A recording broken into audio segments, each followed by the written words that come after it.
ថ្ងៃនេះខ្ញុំធ្វើស្ងោរជ្រក់ជើងជ្រូកត្រយូងចេកឮថាស្ងោរជ្រក់កុំគិតថាស្រួល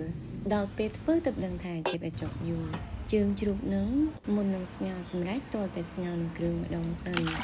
ទី1ឲ្យចេញក្លិនឆ្អាបជ្រូកអស់ទី2ឲ្យវាមានជាតិ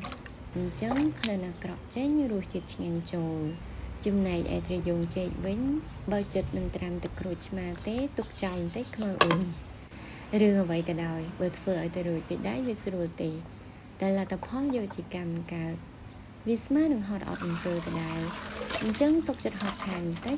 តែកម្លាំងកាយនិងពេលវេលាដែលបានចំណាយហើយសុទ្ធតែឲ្យជាប្រយោជន៍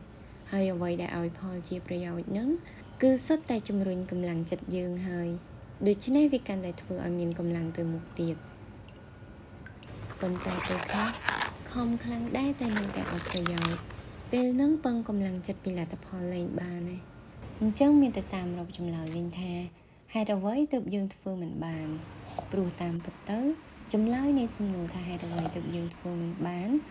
ក៏មានប្រយោជន៍ដូចតែនឹងចម្លើយនៃសំណួរថាហេតុអ្វីទើបយើងធ្វើបានដែរ